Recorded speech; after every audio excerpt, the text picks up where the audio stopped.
Hello and welcome back to the Strictly Muscles Chronicles. My name is Martin. I'm a personal trainer, nutrition coach, and muscle activation technique specialist in Chicago. And I've put together the Chronicles to provide exercise, nutrition, and mindset practices to help us persevere well during the COVID-19 pandemic. And I've discovered that my purpose is to guide people to more resilient mental and physical lives. And I feel that nutritious eating, appropriate exercise, and healthy habits are all part of living a life of purpose and resilience. Now, be sure to give me a thumbs up on the YouTube channel. And more importantly, implement these nutrition, exercise, and mindset practices into your daily life. Let's emerge from this more resilient than when we came into it. This week's nutrition tip was using your hand to determine your portion sizes. So use your hand to build your meals around. And the nutrients that I specifically talked about using your hand with were your protein, which would be your palm, your vegetables, which is going to be your fist. Cupping your hand and filling that would be your carbohydrates. And then your thumb, that's going to be what you use to determine your fat portion size. So I encourage everybody to go ahead and implement this practice into your day today, tomorrow, until next week when we introduce a new strategy and new information for nutrition.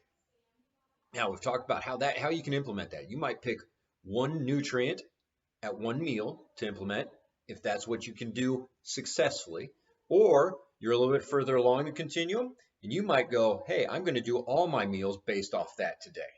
Whatever that is, build success into your day by using your hand. In the show description, I'm going to put my website address in there. Go to it, check out whatever you want to, but contact me and I will send you that handout that way. Time for exercise.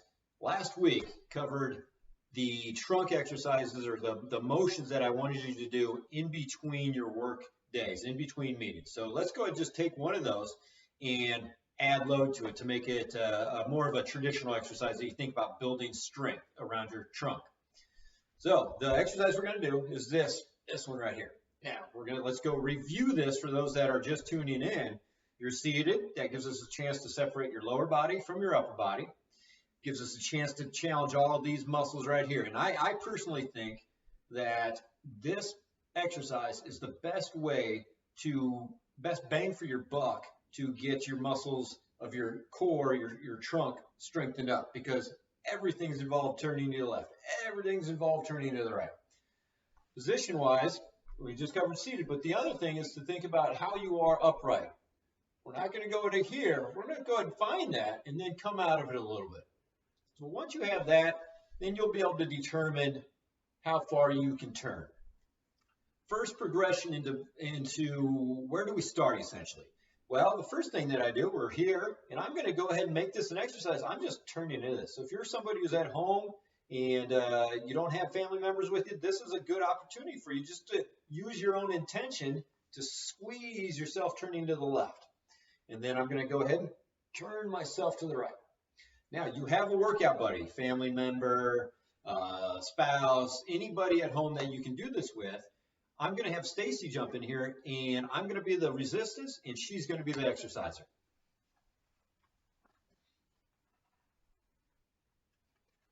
So we already know Stacy's joint capabilities on this, so I'm going to jump right into it. You want to separate your feet just a little bit.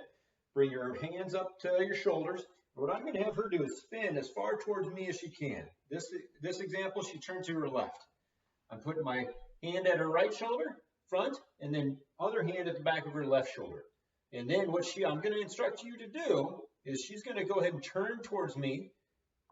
And let's start with 5 seconds at 50% effort. And relax.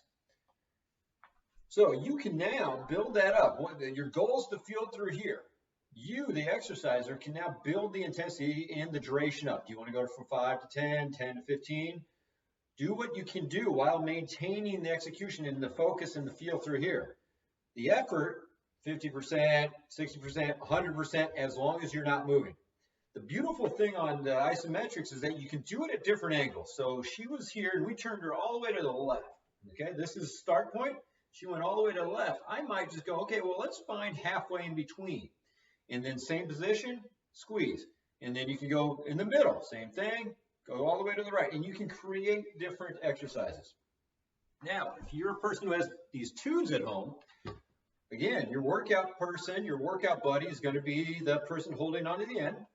You, seated there, going to hold the tube. And great thing on this is you're seated, and you're just going to go and take that, spin all the way. Now, in this example, she's going to spin all the way to the right. Now, and then back to the middle. I set this up specifically so when she turns all the way to the right, I am moving. So go ahead and do that again. I am moving so that that tube is right on her shoulder. Okay? So that's one way that if you're curious about learning more about that, I'd be happy to share why that is. But right now, just go ahead and set it up. Have your person set it up so when you turn to the right or left, it's ending right at their shoulder. And back. So that is going to be how to load your trunk rotation exercise from you just creating internal tension to you having a workout buddy being a wall and you building up your time and you building up your effort to the last thing that we just did was with the tube. And you're still turning, but now your workout buddy is setting it up so that tube, when you get to your full range of motion, it's ending up right along your shoulder. In mindset, yesterday I shared with you a blog post and a quote from a doctor that spoke about, well, we're physical distancing, we're not social distancing. So I hope you enjoyed that and made you think a little bit differently. Well, what it made me think of was who are the people most in need of help right now due to loneliness? And the first group that jumped into my head were the elderly. So I thought, well, what are some opportunities that we could do to help comfort them right now, even if we don't know them? And I found a organization online, and it's I'm going to put it in notes, but it is lovefortheelderly.org. Essentially, it's you write a letter, you send it to them, and then they send it to their community of assisted living homes, and it can bring some happiness to the elderly. That made me think, how can I take that even further and make it more personal as well? If you know anybody who works at an assisted care facility, well, ask them, maybe a name of a resident, and you just write them a small little note. If you have a family member that maybe you're not really close to, but they are in an assisted living facility, write them a note and a letter and mail that out. Because then maybe it's something they can look forward to. You're not expecting anything in return, but you're trying to provide some happiness to their life. So I challenge everybody to do that. And I will say this isn't some attempt at virtue signaling here.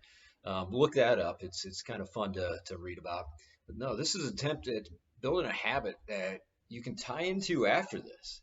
Just because the COVID pandemic is going on right now and it's keeping people away from the elderly, doesn't mean that after this is done, that all of a sudden people can go back and visit their family. So be there for somebody you don't know. And that led me to a quote that I thought was pretty impactful right now. And it is from Seneca. Wherever there is a person, there is an opportunity for kindness. I hope you all have a good day. Write that letter. Figure out how you can introduce some kindness to somebody's life that you don't know. Be well.